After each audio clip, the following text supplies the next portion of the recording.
What we're now seeing is, and guys, get the clip ready, we're now seeing how it's impacting our economy. There are estimates saying that we are moving towards a recession. Maria Bartiromo literally asked Donald Trump about that. Now, remember, this is the same guy who before, when the stock market, guys, get the clip. When the stock market was doing well,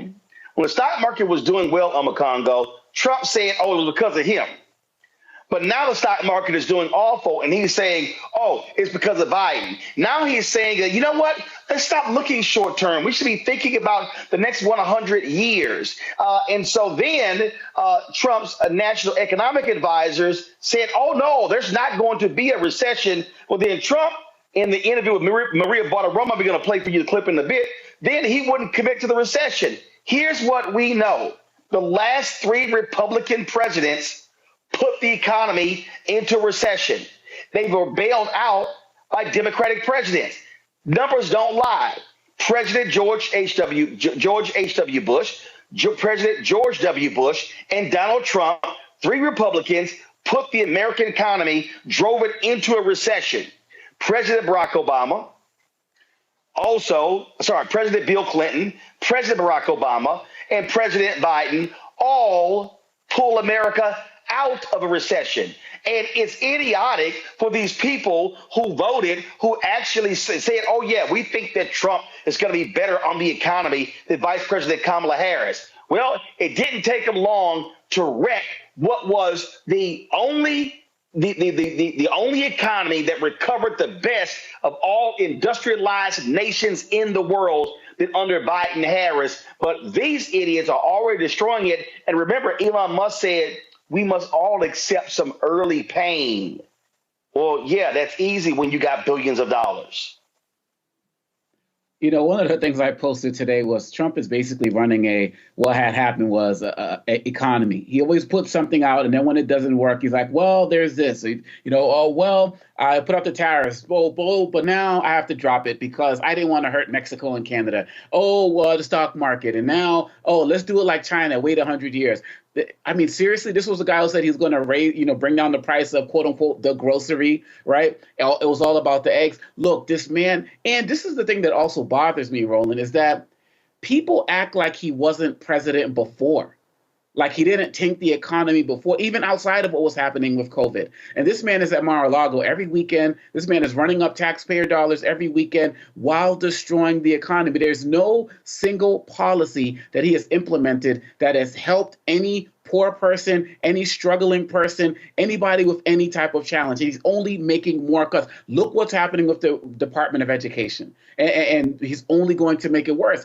Furthermore, when you look at what's happening as it relates to the stock market, this was a man who said, if the stock market drops, the president should be impeached. But now all of a sudden the stock market doesn't matter. So what we're seeing with this man is, and it hasn't even been 2 months, Roland. It hasn't even been 2 months. And if people aren't going to be waking up to this now, I'm right here in the DMV. Like I'm seeing it every single day. You're seeing it, Roland, like Kelly, all of us are seeing it. What's happening? People losing their jobs, losing their homes. Last time we did a report, there was almost 10,000 houses on the market right now. People pulling their kids out of schools. I'm seeing my college students, worrying about whether they're going to finish this semester. Chaos is the point because this man is a chaos agent. So I applaud the Maryland attorney for doing this. And it's interesting that red states are probably going to suffer the most, but no Republican district state attorneys are going to be behind this effort.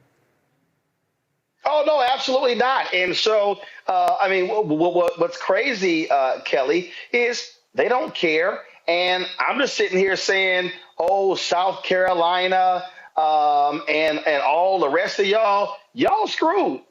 Oh, MAGA, y'all screwed. And Kelly, don't you find it interesting that all of a sudden the price of eggs really doesn't matter? Oh, by the way, the Trump Justice Department is now looking into egg companies for price fixing. Hello? Hashtag we tried to tell you. And so all of these idiots out here who voted for these people under the guise of that, the economy was going to get better. This man is literally driving us into recession. And they're trying to say, it was really all Biden. And so we have it. So here's this idiot, the twice impeached, criminally convicted felon-in-chief con man, Donald Trump. This is how he answered that nutcase Maria Bartiromo on Fox Business. And I want to ask you about Ukraine and the blow up the other day with Zelensky. Let me stay on the economy for a moment, because there are rising worries about a slowdown. You've got the Atlanta Federal Reserve saying we're going to have a contraction in the first quarter. Look, I know that you inherited a mess, and you said that the other night. I've only been here, but are you expecting a recession this year? I hate to predict things like that. There is a period of transition, because what we're doing is very big. We're bringing wealth back to America. That's a big thing. And there are always periods of, it takes a little time. It takes a little time. But I think it should be great for us. I mean, I think it should be great. It's going to be great ultimately for the farmer. You know, don't forget, Lying, Kelly. They're lying. They did not inherit a mess. It's a lie. It's a flat out lie. And I was just saying this, I swear, not even an hour before this show happened. I told one of my colleagues, I said, I feel like stupid people need to feel pain every time they say something dumb. Or like there needs to be like a 1-to-1 ratio correlation between how dumb you are and how much pain you receive. Because I feel like if you felt the pain points, like actual pain receptors, every time you did something dumb or you said something stupid, I feel like natural selection would take its course a lot more quicker. That aside, we know this game, right? We know that this man is a liar. We know this man is a cheat. He is literally the descendant of grifters and criminals. He doesn't know much else. He's only been mentored by grifters and criminals and con men. This is all he knows how to do. So it doesn't surprise me that he's lying. It doesn't surprise me in any of these things, like the headline says, we tried to tell you. We really, really did. And it is frustrating that everybody has to find out just because a couple people fucked around. I think I said that the last time I was on your show, but it is so unfortunate that people like myself and my panelists and you, Roland, have to experience yet another recession because people were frankly afraid of a Black woman running this country. Oh, absolutely. And you're going to love this one here. So, Mondale, check this out. So, Stephen Moore, okay, who wrote a book called Trumponomics, and he's been rah, Donald Trump. Listen to this fool. But we have seen a little bit of market upset. What is your perspective on the way forward?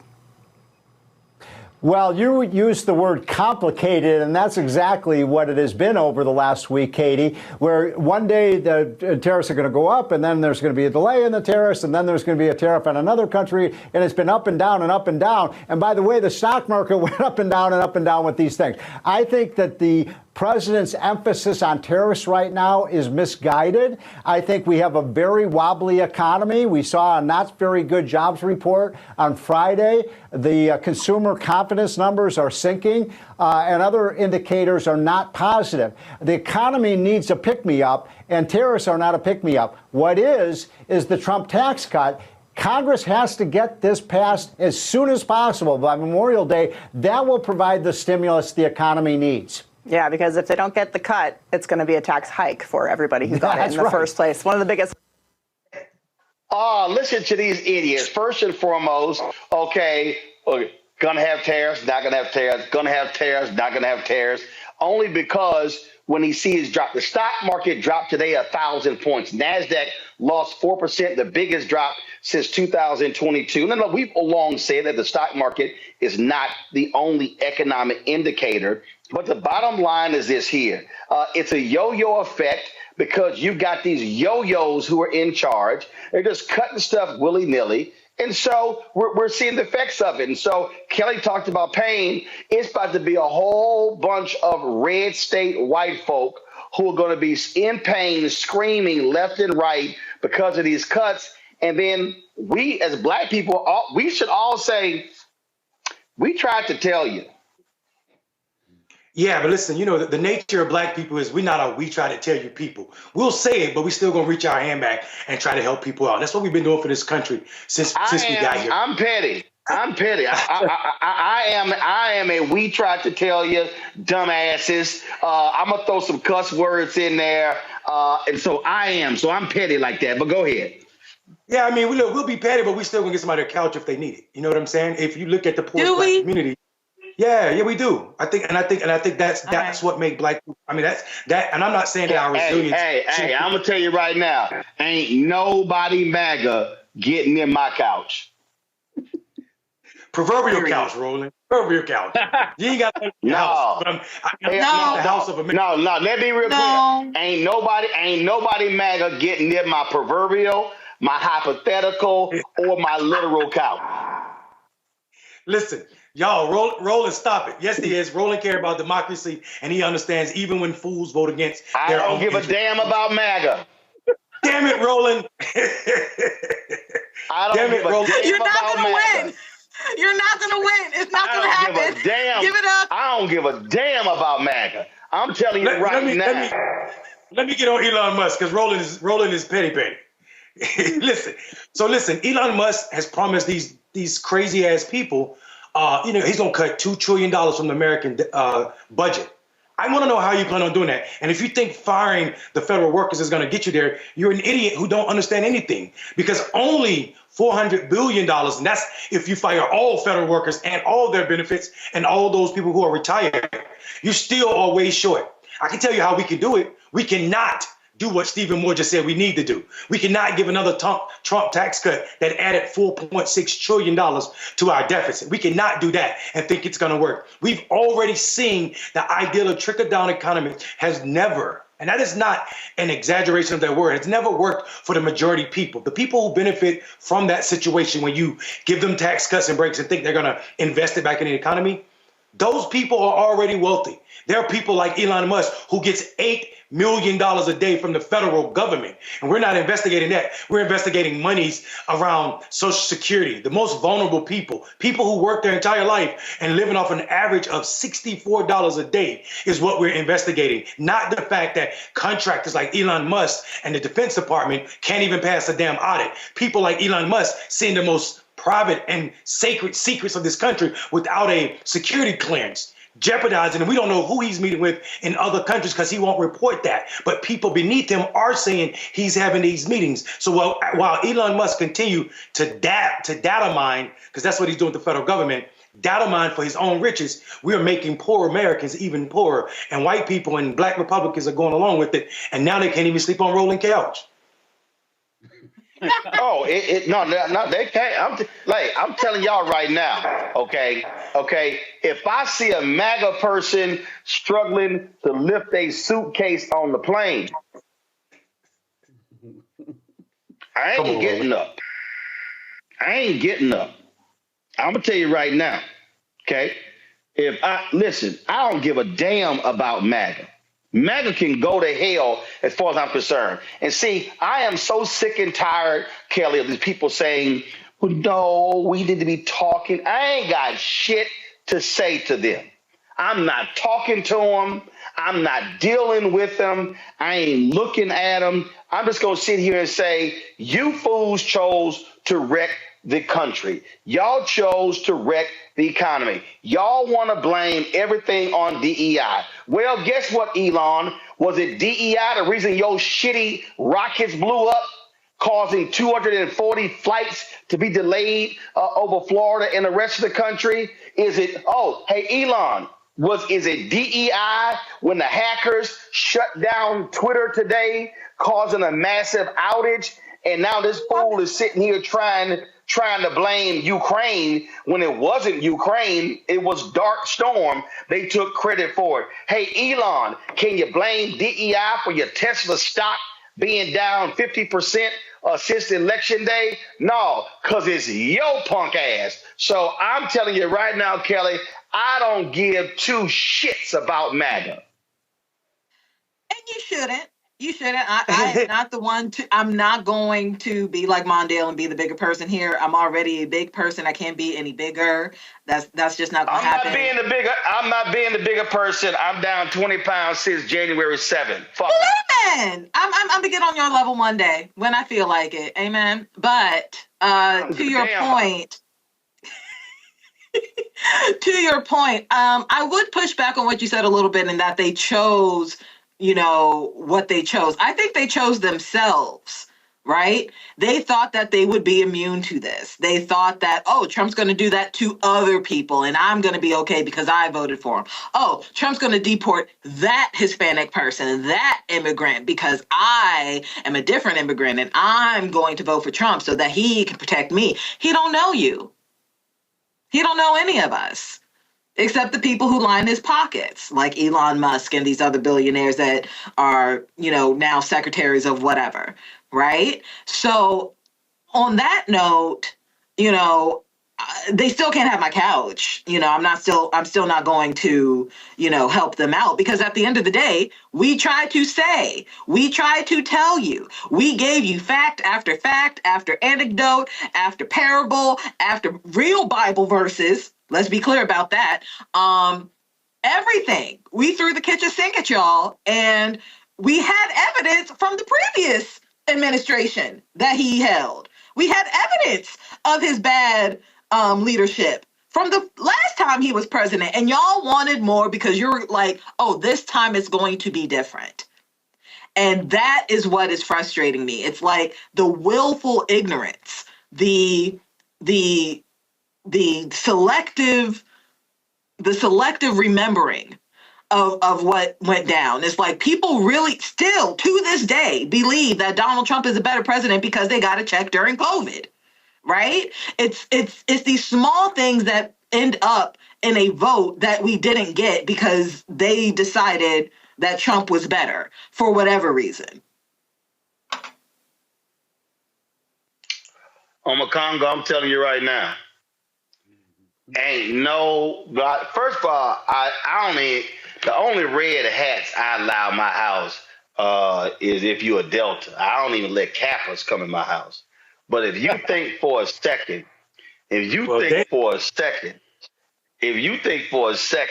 somebody with a Make America Great Again hat, and now they trying to change the colors to black and white and black and gold, man, y'all change that shit to pink and green. Oh no. It can be blue and gold. Y'all can try every D9 color y'all want to. I don't give a damn about Make America Great Again. And see, right now, I'm serious. Right now, I have little patience for racist white folks. Because earlier today, man, I was sitting there, so I took a 3.5 mile walk where I am with my twin nieces and my wife and dude. So I had my Texas A&M hat. And y'all may have seen me post this on Instagram. I had a Texas A&M hat on, some shorts and a shirt. Because see, when I travel, I pack easy. All my shit match. That way, we ain't trying to sit here and bring no 4-5 different pair of shoes. We ain't going through all that. So homeboy gonna come up to me. He gonna ask me, was I a fan or did I play? Now, I knew what he was asking. I made his ass repeat. I said, what you say? He says, well, which way? Are you a fan or did you play? I said, no, I'm a graduate. Now walk my ass off. See, I got no patience for these damn fools and their microaggressions. So he couldn't see me as a graduate. I either had to be a fan of Texas A&M or had to play ball there. I mean, I ain't playing shit, But again, I got no time for these people.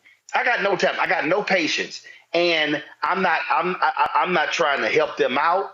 I'm not trying to sit here and offer them all this stuff. How we need to just talk to them and reason with them. No. When you chose to screw this all up, when you chose to act a damn fool, when you chose to say the hell with the black people and the hell with everybody else, So if y'all get laid off, so for instance, y'all got that video of the white woman holding up her big old Trump flag and her punk ass got laid off.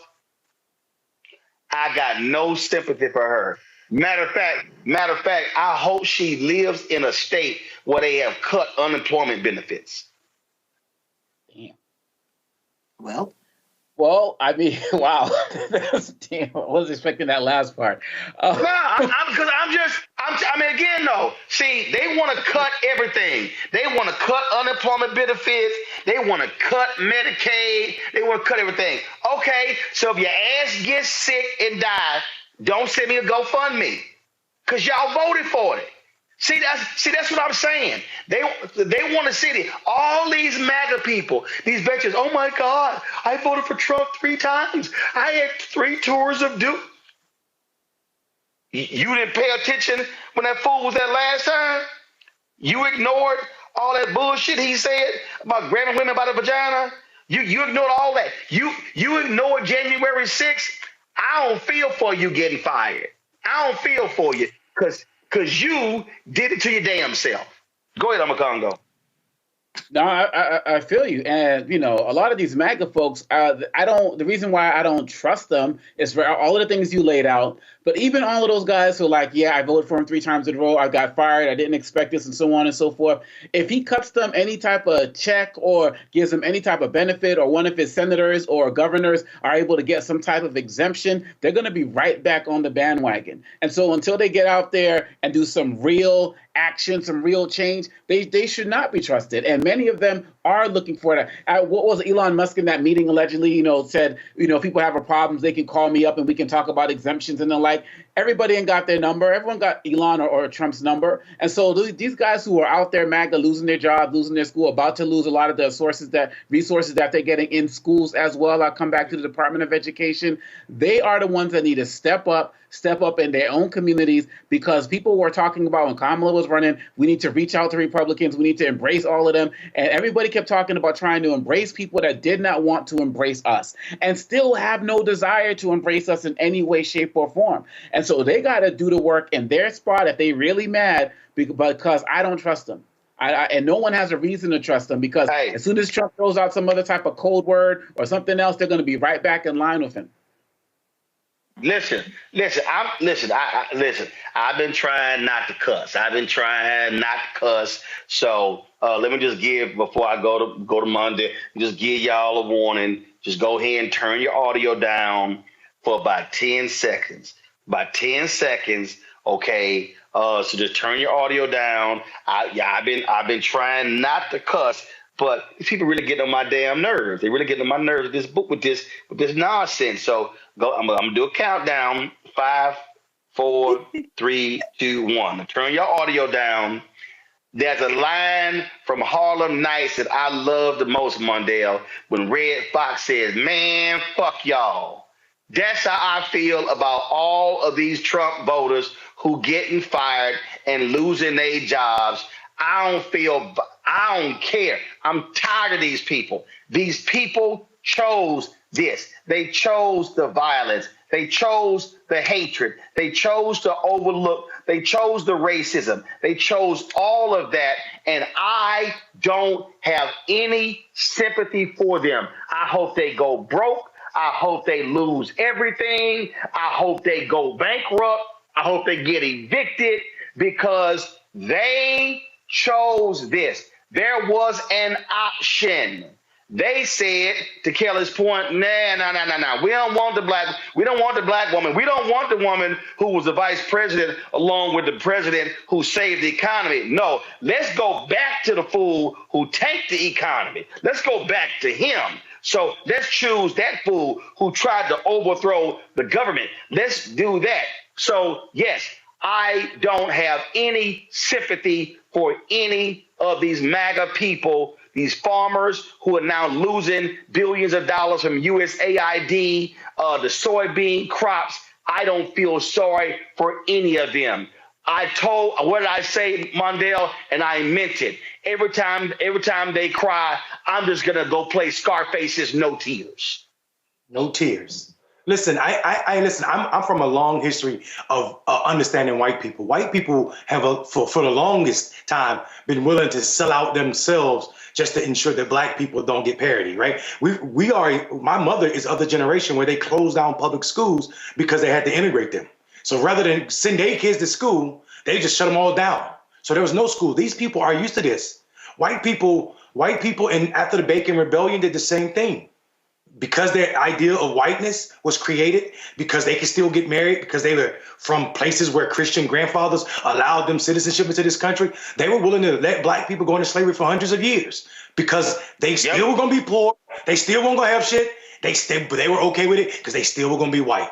So keeping with the Harlem Night movie, Roland, just like you said, Red Fox said, just like they said about Red Fox, your blind ass can't see shit. And it's because whiteness makes them blind. Hello, I'm Isaac Hayes III, founder and CEO of Fanbase. And right now we're accepting investors in our $17 million round to revolutionize the future of social media. Today, for just $399, you can own 60 shares of stock in Fanbase at $665 a share. Go to startengine.com/fanbase and invest today. While the big platforms have grown too massive and disconnected from their users, Fanbase is building a platform where creators and users truly come first. We've already raised $4.8 million from everyday investors who believe in this vision, and now you can join them. This is your chance to invest in a social media tech company with over 1 million users that is disrupting media by allowing anyone to reach all of their following and monetize their content from day one. The market is changing, big platforms are failing to serve their users, and Fanbase is stepping up to fill the gap. Don't wait until it's too late. Invest now. Invest for yourself and your future. Go to startengine.com/fanbase and own the future of social media.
What the hell happened to the economy for the second time this week? Stock market tumbles in a huge way.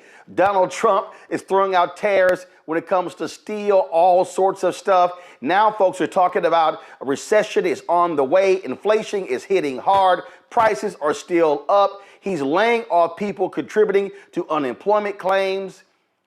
But I thought he was supposed to be so brilliant, so smart, and so amazing. He was doing so much better on the economy than Vice President Kamala Harris. Well, guess what? Hashtag we tried to tell you. And these idiots with the Trump administration, they say all of the pain that we're enduring is part of this so-called detox period to reset the economy. Literally, yesterday, Trump told reporters that a recession would be an unfortunate but necessary step to an all-out depression. Then you got House Speaker Mike Johnson standing by Trump insisting that this is really just a strategy. I believe that the policies that we're putting forth are going to improve the economy and bring down costs for people. It takes a little while. We're in a transition period between Bidenomics and the disastrous economy that the previous administration left us. And it takes a while for these policies to be ingrained. We're going to codify this with the reconciliation process and the bills coming forward. Well, Democratic House Leader Hakeem Jeffries says we're absolutely headed for a Republican recession. I thank the distinguished gentlelady for her tremendous leadership and for yielding. I don't really understand the fatal attraction reference, because if anyone is dealing with fatal attraction, it's between President Trump and House Republicans. As soon as he says jump, your only answer is how high. It doesn't matter whether you are hurting the American people. That's why House Republicans are marching the country on a track toward the largest Medicaid cut in American history. You hurt children, hurt families, hurt Americans with disabilities, hurt seniors, close nursing homes and close hospitals. When Donald Trump says jump, extreme MAGA Republicans say how high. That's the fatal attraction. That's hurting the people of the United States of America. And by the way, the core promise that you made last year was about lowering costs. All you talked about was how you were going to lower the high cost of living. Democrats believe that America is too expensive. Housing costs are too high. Grocery costs are too high. Child care costs are too high. Utility costs are too high. And insurance costs are too high. America is too expensive. We believe that that, in fact, is the case. But Republicans have done nothing to lower the high cost of living. No bill, no executive order, no administrative action. That's the broken promise. We were told by President Trump that costs were going to go down on day one. Grocery prices haven't gone down, they've gone up. Inflation is up. You know what's going down? The stock market. Because President Trump and House Republicans are crashing the economy in real time and marching us to a possible Republican recession. That's what's confronting the American people. Well, folks, critics say skyrocketing prices, trade war tensions, job losses hitting the nation left and right is causing the problem. But this idiot Trump, he just keeps blaming Joe Biden for this economic catastrophe and promising to make America affordable again. Morgan Harper, Director of Policy and Advocacy at the American Economic Liberties Project, joins us right now. Morgan, this is hilarious, but it's also shameful. So, correct me if I'm wrong, Trump, when the stock market was going up under Biden-Harris, Trump took credit. Now it's going down. Now he's blaming Biden for that. No, it's his policies, his actions that are absolutely tanking the economy. Yeah, it's pretty undeniable at this point that a lot of the uncertainty that he's injected into the economy with changing trade policy overnight, changes that in typical times might take, a couple months to work through, a few months. And not to say that longer is better, but some of this stuff is complicated and understanding all the impacts of it takes time. He's not really operating like that. He, I think just today, introduced and rolled back a new tariff on Canada in response to their retaliatory tariff. So this is creating a perfect storm of uncertainty that is impacting the stock market directly, like you noted. We see companies that are now predicting that they are not going to have very strong growth or a lot of consumer demand over the next few months. Because what are consumers doing too, in addition to businesses, kind of looking at all of this and it's like, I don't know if I want to make any moves at all because we have no idea how much our assets might be valued at if you are in that position. Even if you're on Medicaid, for example, if you're going to continue to be covered by that. And let's be real, a lot of people who are working are also on Medicaid. And so there's just uncertainty abounds. And this is a really bad situation for the economy and the country overall in terms of the impacts of this. Again, Morgan, what is unbelievable is that they repeatedly tried to blame Biden for it, and they act as if the tariffs don't matter. I'm sorry. The Federal Reserve was projecting that we were going to see a 3% increase in GDP. Because of Trump's actions, the massive cuts, what Doge is doing, the crazy actions of Elon Musk, these ridiculous tariffs, okay, and him trying to convince us. Like, it's unbelievable. We're going to play a clip for you of an Associated Press reporter asking White House Press Secretary, the idiot Carolyn Leavitt, about tariffs. And he literally is trying to convince us, no. Tariffs, they're going to pay. We're going to make billions, trillions off of tariffs. I mean, it is the dumbest thing, and these MAGA Republicans are falling in line knowing it's a lie. Go ahead. Thanks, Caroline. You're welcome. If we could just step back for a second. When President Trump last addressed the BRT when he was on the campaign trail, his big push was on tax cuts. He's going there today as he's proposing tax hikes in the form of tariffs. And I'm curious for why he's prioritizing that over the tax cuts. He's actually not implementing tax hikes. Tariffs are a tax hike on foreign countries that, again, have been ripping us off. Tariffs are a tax cut for the American people. And the president is a staunch advocate of tax cuts. As you know, he campaigned on no taxes on tips, no taxes on overtime, no taxes on Social Security benefits. He is committed to all three of those things, and he expects Congress to pass them later this year. I'm sorry, have you ever paid a tariff? Because I have.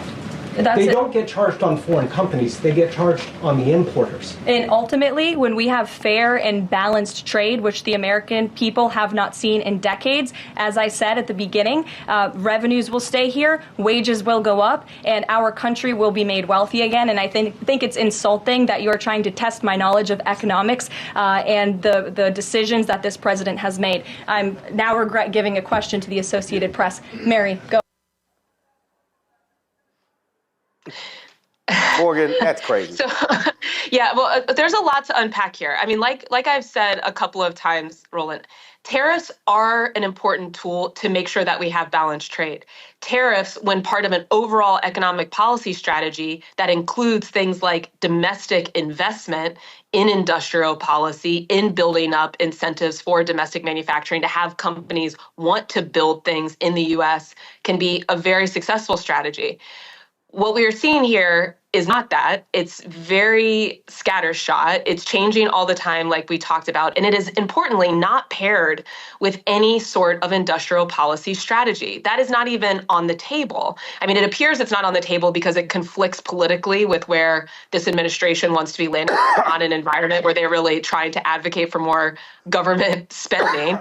But regardless of what the motivation is, the reality is when not paired with any sort of industrial policy, it's a recipe for increasing prices. Now, that is not to say, though, that tariffs as a tool wholesale are bad. The other thing I would note is, this idea that we're going to somehow make back all of the revenue that might be lost due to an extension of the tax cuts through tariffs is not something that I think a lot of folks agree with. I mean, continuing the tax cuts is going to lead to a big reduction in revenue.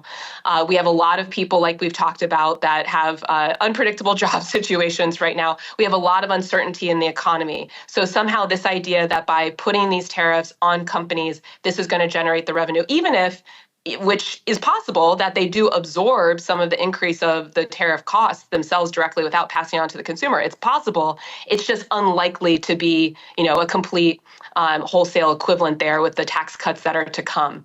So, this trade policy stuff can be kind of complicated. There's a lot to sort through, but the bottom line is chaotic trade policy is no recipe for bringing down costs for Americans or supporting American manufacturing and workers. There is a way to do that, but this is not it.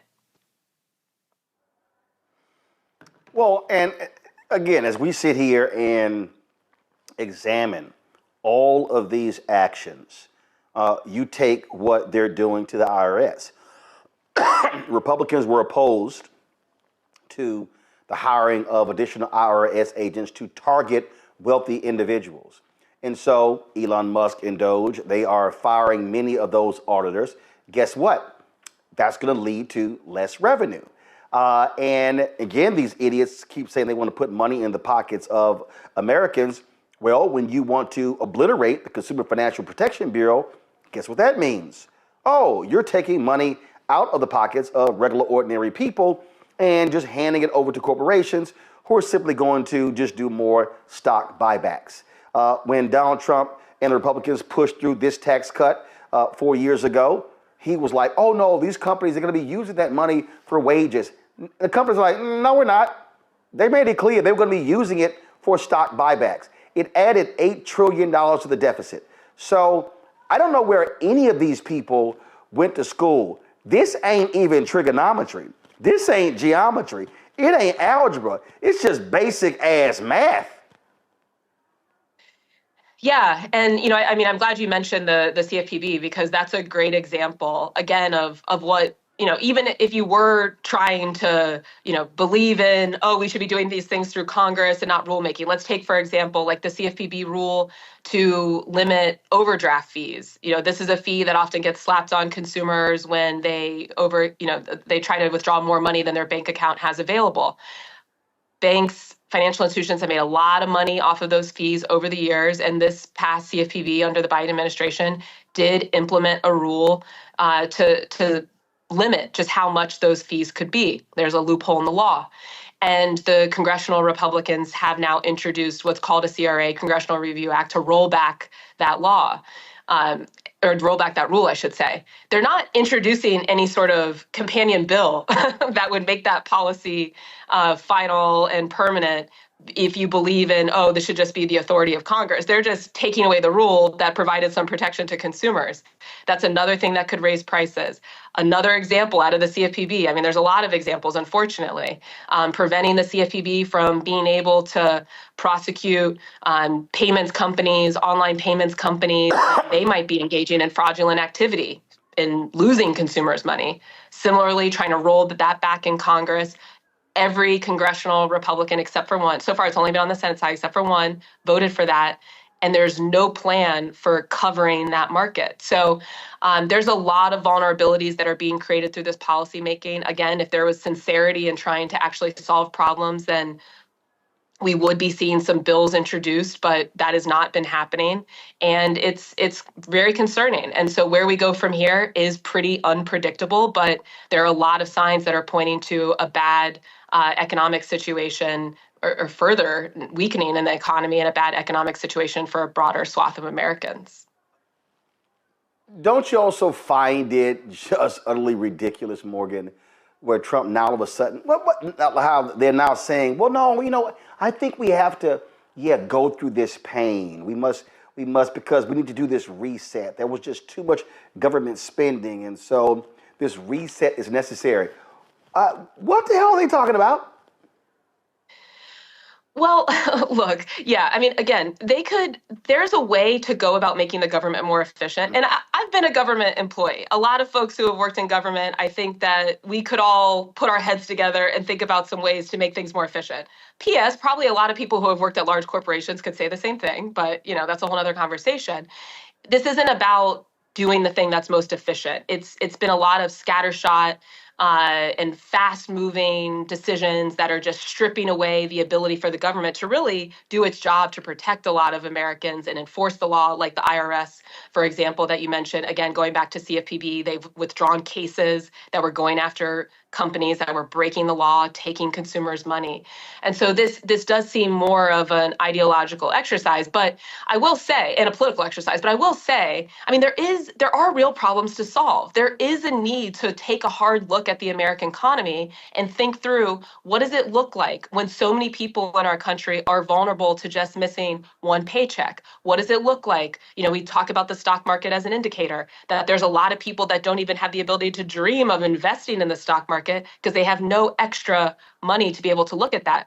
So these are real problems. They are problems that we need to solve. Having a long-term strategy for our country economically, including a trade policy that's going to make sure that companies don't just get to import cheaper goods and not pay higher wages to American workers. Those are real problems, but this doesn't look to be a coherent strategy to actually solve them and make sure that we're building for the long term here and a stable financial future for Americans.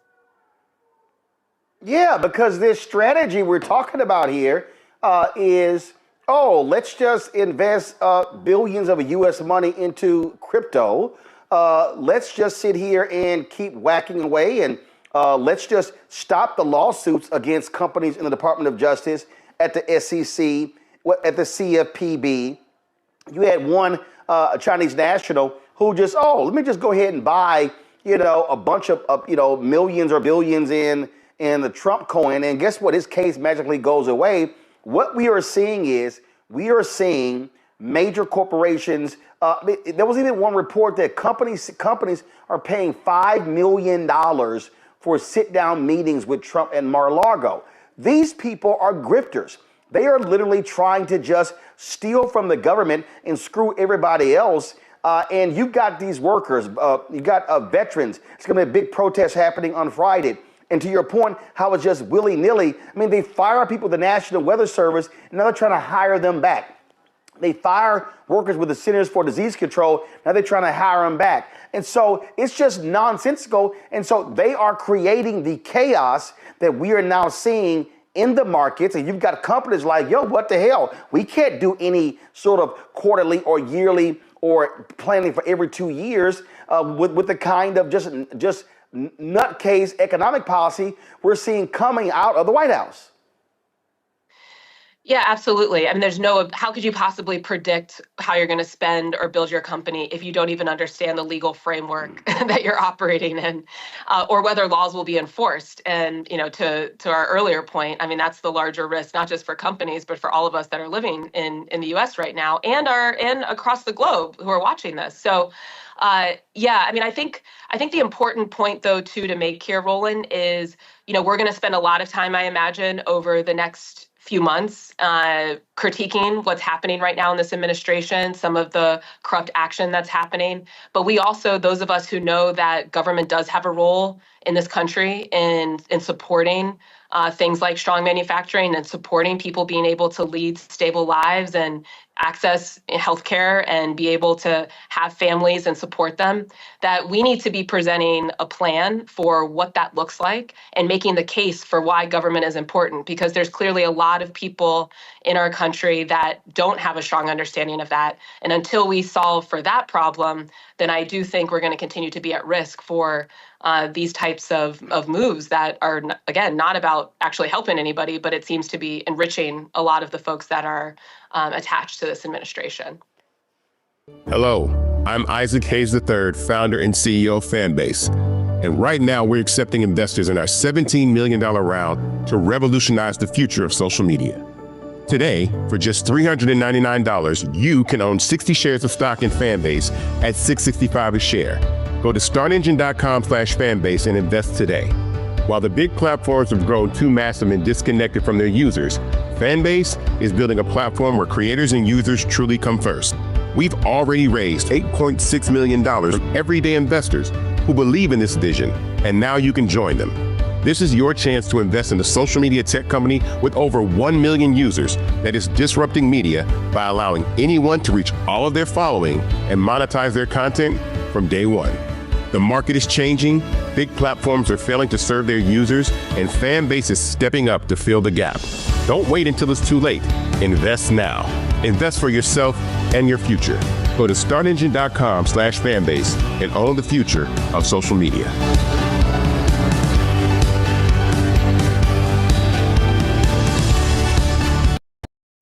You are an expert at the budget, at the numbers, especially when it comes to education. Tell our folk what's at stake. Well, I think we're making this budget thing a little too complicated. It's pretty simple. They want to give massive tax cuts basically to the wealthy, the top 1% and corporations, massive tax cuts. They're going to pay for it by going after programs, and they haven't defined them specifically, but the outline lets you know that they're going after health care, Medicaid, Affordable Care Act, education, access to college, access to education, and nutrition programs, SNAP, school lunches, things like that. And at the end of the day, they're going to increase the deficit. Now, we saw the president up here get a standing ovation when he came out for a balanced budget. Just a couple of days ago, he endorsed this budget that increases the deficit. Now, let's get a little historical perspective. Every Democratic president since Kennedy has left for their Republican successors a better deficit than they inherited. Everyone, without exception. Every Republican since Nixon has left for the Democratic successors a worse deficit without exception. And we sit up and listen to all these pious speeches as if they're doing something. President says balanced budget, gets a standing ovation, and then they endorse a budget, massive tax cuts to the wealthy, cut health care, education, and nutrition programs, and end up with a worse deficit than they started with. If they'd just gone home, they'd have a better budget in terms of balancing. Now, I don't know, how to message that. Young people got to talk to themselves. Maybe if one of them can figure out what's going on, they can tell the rest. I'm old. But, when you got tax cuts to the wealth, unless you're making about $700,000 a year, you're not going to get much out of this. But you will lose health care, nutrition programs, access to education, and you're going to end up with the worst deficit that the younger people are going to end up one day paying. We can talk about how complicated this thing is. It doesn't seem that complicated to me. I'm against it. Now, we need 3 Republicans. People can get all worked up and get the Democrats all. Democrats are solid. We cast all 215 votes we had. When one was sick, didn't show up. We had 214 votes. We got 1 Republican, 215. They had 217. If we'd gotten 1 more Republican, it would have died on the tie. At most, we need 3 Republicans to join us. So if you're going to get people worked up, find 3 Republicans. Now, you got to find people who are going to protest in a way that will suggest to a Republican that his seat is in jeopardy. Yep. A bunch of Democrats yelling at him, they'd look at that and say, well, I beat you last time, I'll beat you this time. Find some others to join in and make it look like this seat is in jeopardy. And they're about, what, 15, 20 that Harris, Like Eugene said, Stefanski, that's a problem for them. Stefanski seat, and you got plenty of Republicans in seats that Democrats carried in the last presidential election. Mm-hmm. Go and organize in them. There you go. And protest in those districts. Yep. And we've got about 20 targets. We need 3.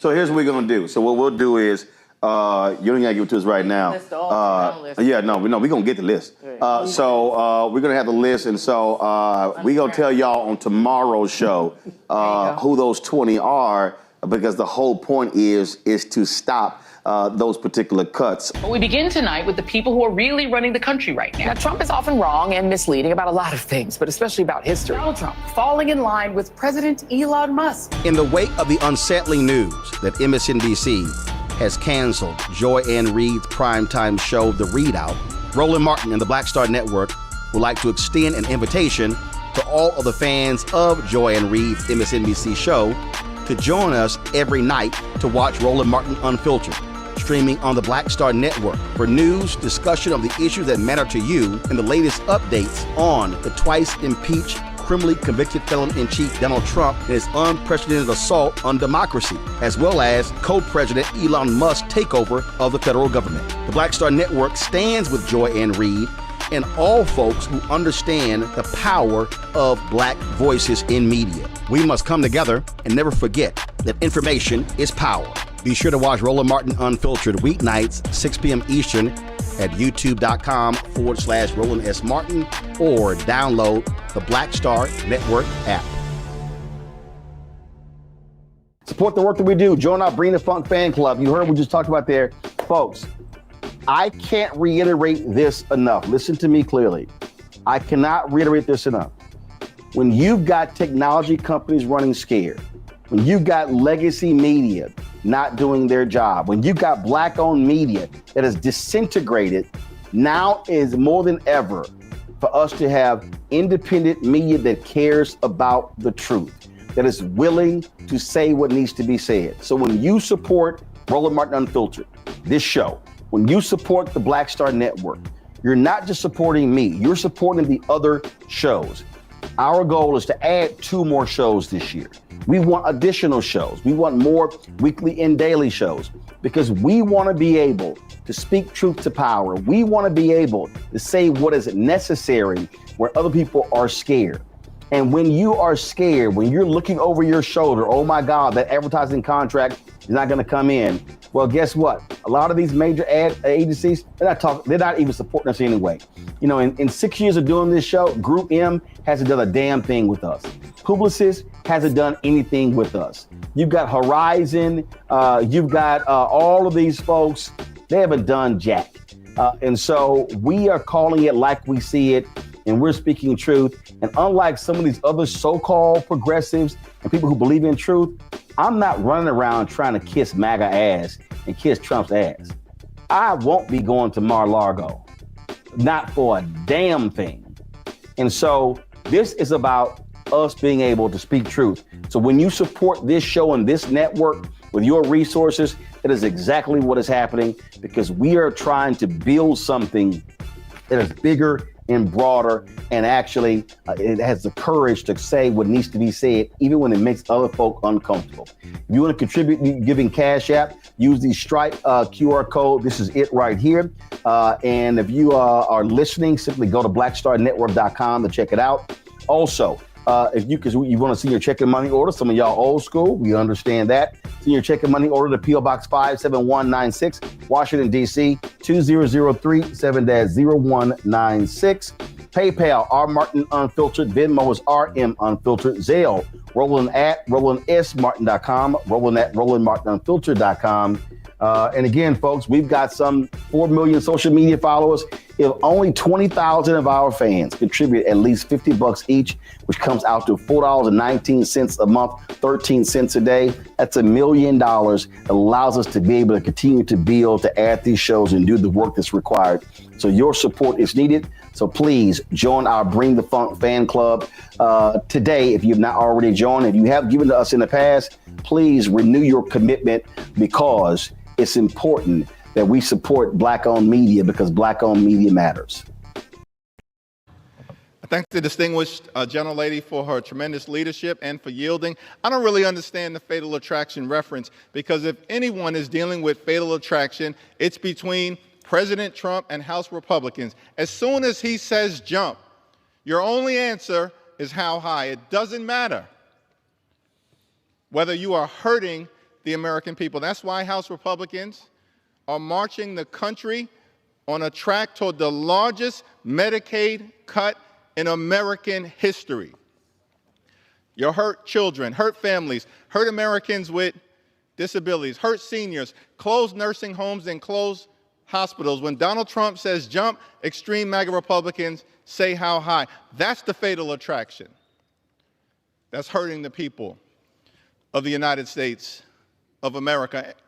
And by the way, the core promise that you made last year was about lowering costs. All you talked about was how you were going to lower the high cost of living. Democrats believe that America is too expensive. Housing costs are too high. Grocery costs are too high. Child care costs are too high. Utility costs are too high. And insurance costs are too high. America is too expensive. We believe that that, in fact, is the case. But Republicans have done nothing to lower the high cost of living. No bill, no executive order, no administrative action. That's the broken promise. We were told by President Trump that costs were going to go down on day one. Grocery prices haven't gone down, they've gone up. Inflation is up. You know what's going down? The stock market.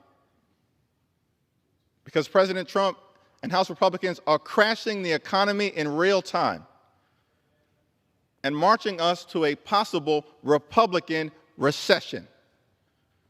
That's what's confronting the American people. And so now we have this partisan, reckless spending bill that we're being asked to consider on the floor today. Bipartisan negotiations were underway Rosa DeLauro was at the table working to reach an agreement consistent with the Fiscal Responsibility Act that was passed by Republicans and Democrats and then signed into law in 2023. But when Donald Trump says jump, extreme MAGA Republicans say how high. And he ordered the Republicans to leave the negotiating table to try to jam this far-right extremist bill down the throats of the American people. There are so many challenges with this bill, too many to detail. But let me just articulate a few.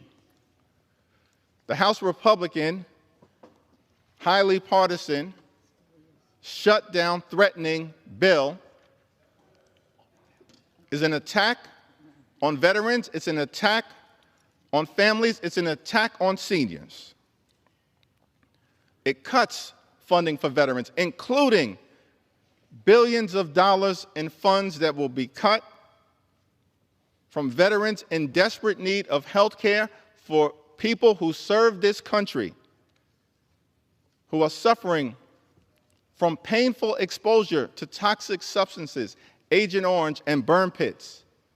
And this bill, before this House, cuts billions of dollars in that health care that is desperately needed. That's an attack on veterans.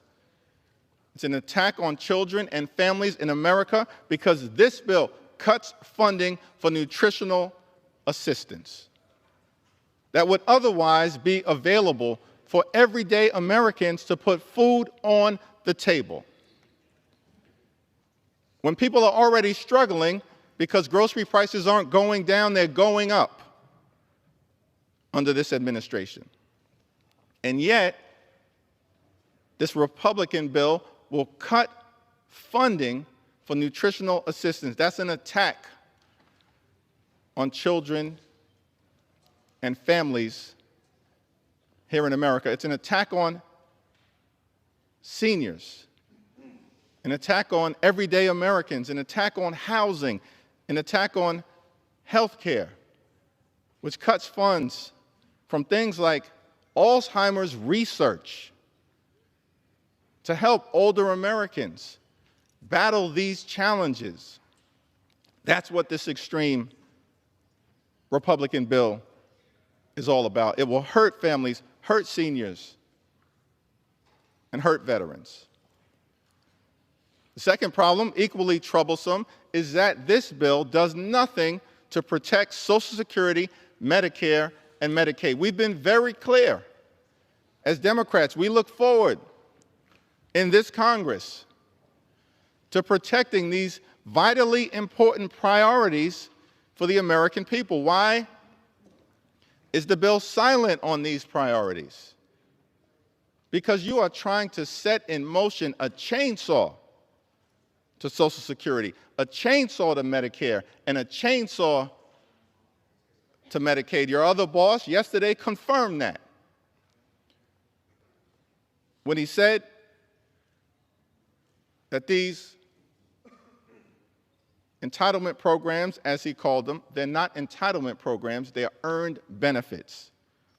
When you start to use the language of entitlement programs, it's because you're trying to set in motion an assault on Social Security and an assault on Medicare.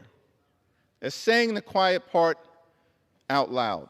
We know you're going after Social Security and Medicare because you've been firing thousands of people from the Social Security Administration. You want to collapse the system. And this bill does nothing to stop that. All it does is facilitate the collapsing of Social Security by dismantling the Social Security Administration. And of course, we know what's going on with your assault on Medicaid, $880 billion.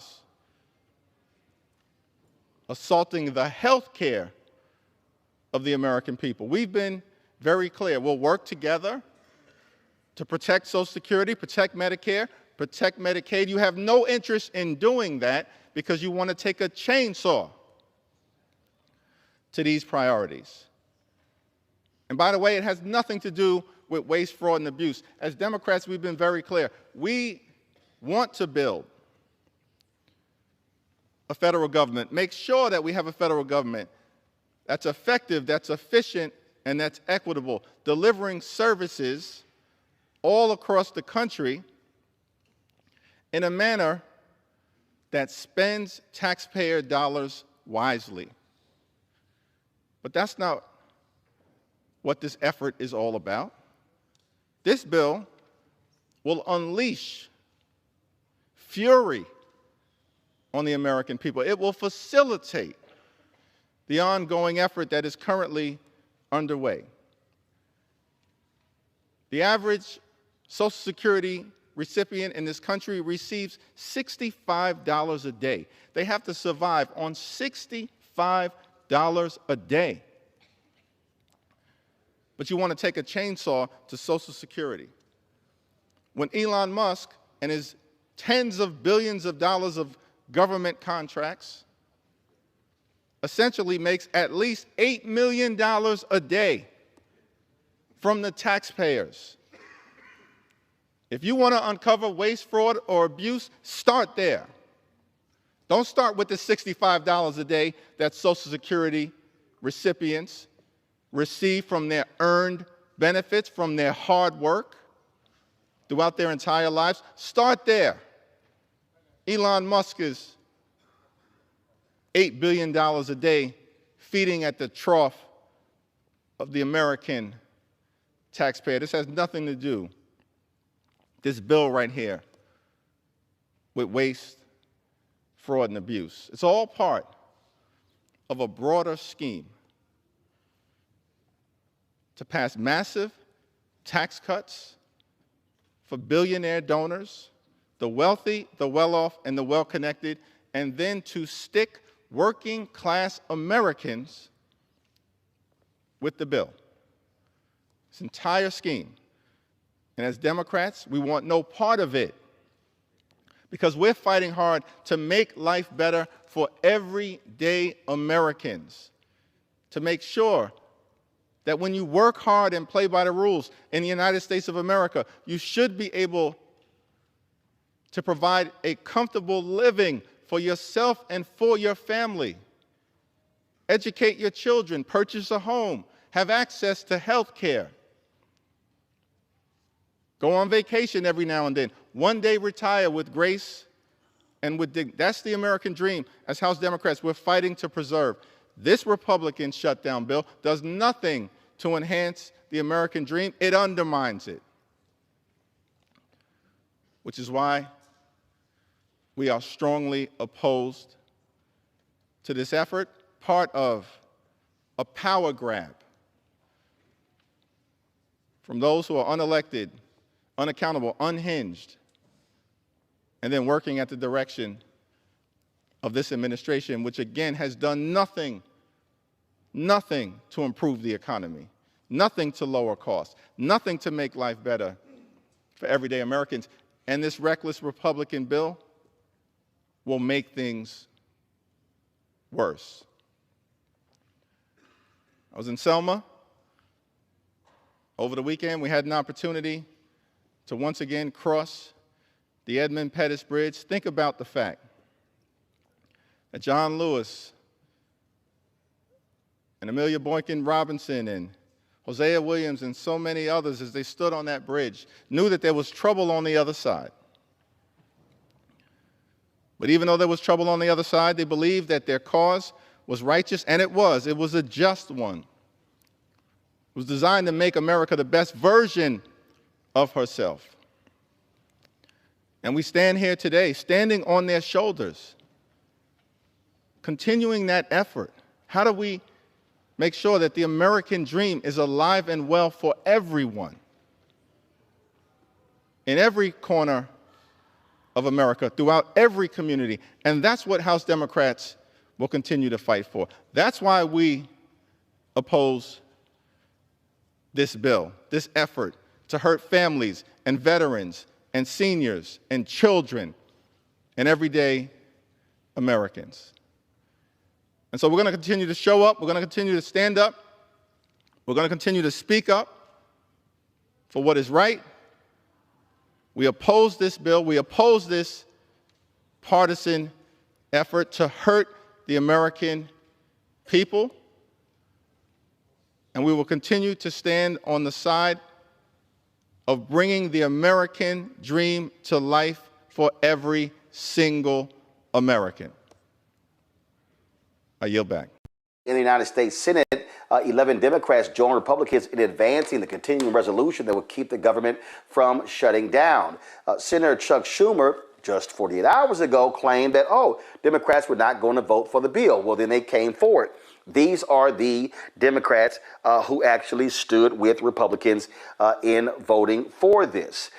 This, of course, has angered Democrats all across the country. And people have been coming after Senator Chuck Schumer because he did not hold the line. House Democratic leader Hakeem Jeffries made it perfectly clear that House Democrats were not happy at all with what took place by Democrats in the Senate. Listen. House Democrats remain strongly opposed to the partisan Republican spending bill that will hurt families, hurt veterans, hurt seniors, and hurt the American people. It is a false choice that Donald Trump, Elon Musk, and House Republicans have been presenting between their reckless and partisan spending bill and a government shutdown. Why are we here right now in terms of the moment that is in front of us? It's because Donald Trump and House Republicans decided to walk away from the negotiating table when there were bipartisan conversations ongoing between House Democrats, House Republicans, Senate Democrats, and Senate Republicans in a manner consistent with the Bipartisan Fiscal Responsibility Act that was passed in May of 2023. Donald Trump ordered House Republicans to walk away from the negotiating table at the end of February. House Republicans then passed a partisan and reckless bill that cuts funding for health care, cuts funding for veterans, and cuts funding for nutritional assistance to children and families. It's an unacceptable, unconscionable, and un-American spending bill. That's why House Democrats remain strongly opposed. Donald Trump orders them to walk away from the negotiating table. Step one. Step two, House Republicans pass a partisan and reckless spending bill.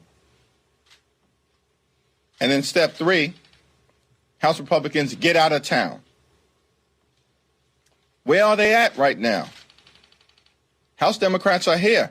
We're ready to pass a 4-week spending bill that keeps the government open and will allow the House and the Senate to negotiate an actual agreement that meets the needs of the American people.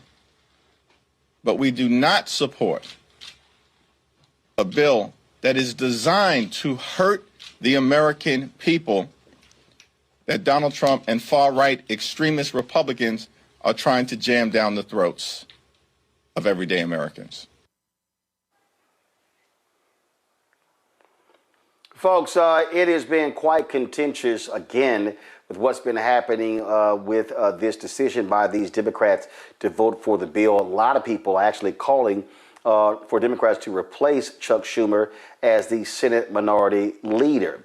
Schumer and other Democrats say they were not going to allow the government to shut down. They said it could be a lot easier for Trump and Musk to cherry pick what federal employees to bring back. But there are others like Senator Cory Booker who said point blank that this is giving more power to Trump and Elon Musk. Even had Senator Raphael Warnock said he wouldn't be surprised if there's a new Senate leader for the Democrats in 2026 or 2028.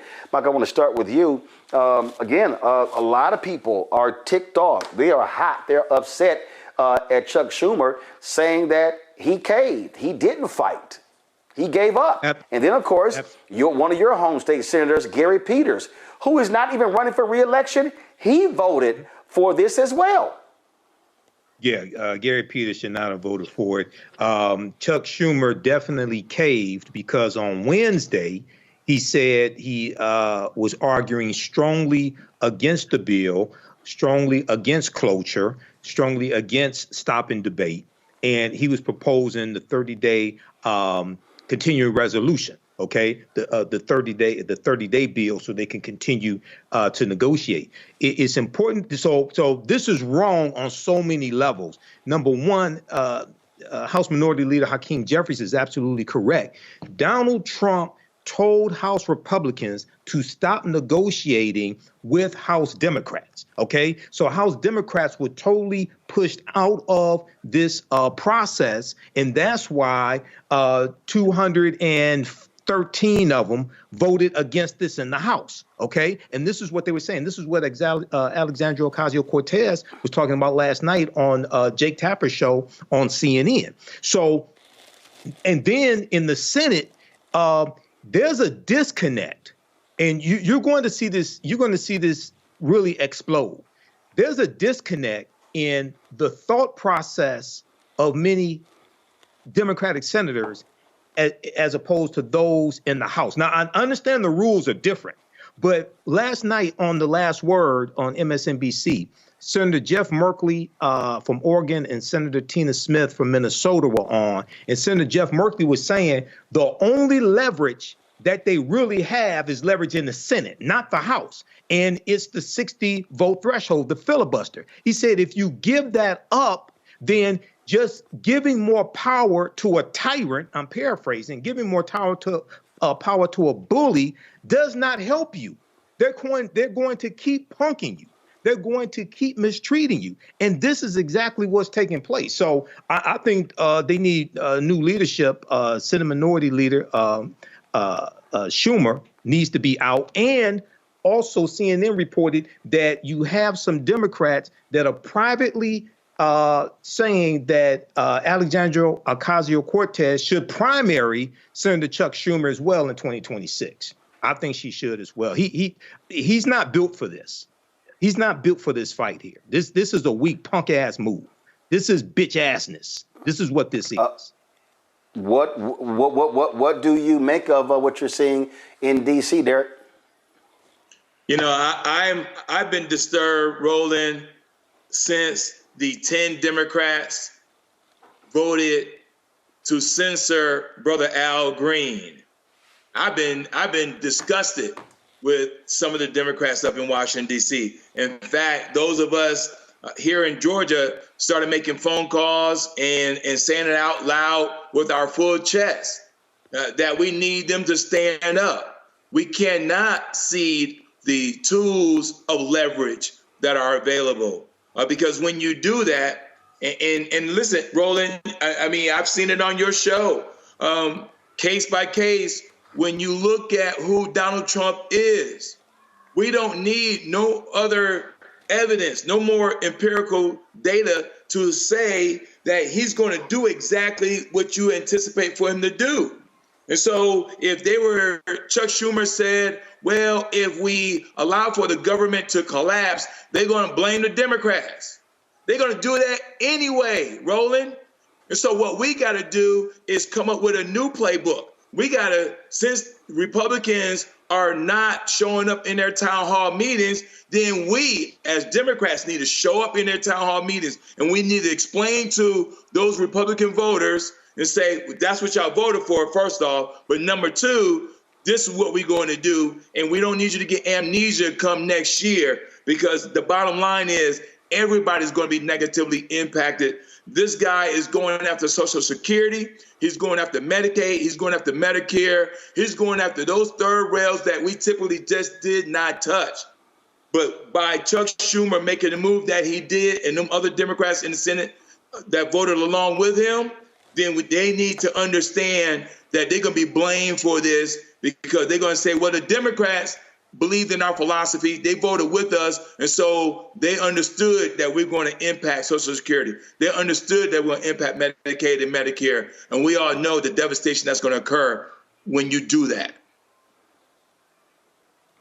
I never understood the thought process, Matt. They're going to blame you anyway. So you fight for as much as you can get, and you don't give up, especially when you have the power to filibuster. That's right. Exactly. Yeah, you stand 10 toes down. I think Michael said it beautifully. I don't need to repeat it. We know what this is. This is fear, and this is people being bitch made, for lack of a better term. But what I don't understand as well is if you're thinking to the midterms, and if you're thinking right now that a lot of people, a lot of Democrats are really frustrated and feel like the Democrats just look weak, why would you take another opportunity to show how weak you are when you can push it? And you cannot cede the control, as Derek just said. I don't understand, or cede the leverage. Because here's the thing that we see Republicans do 100% of the time: exercise whatever point of leverage that they have with no remorse. Why you would not do that here, I don't understand. Hello, I'm Isaac Hayes III, founder and CEO of Fanbase. And right now we're accepting investors in our $17 million round to revolutionize the future of social media.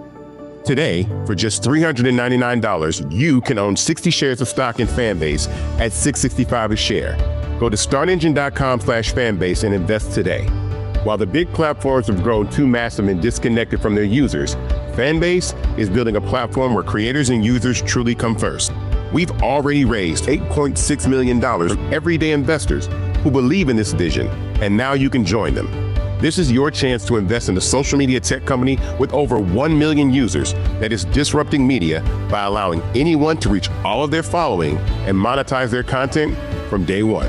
The market is changing, big platforms are failing to serve their users, and Fanbase is stepping up to fill the gap. Don't wait until it's too late. Invest now. Invest for yourself and your future. Go to startengine.com/fanbase and own the future of social media.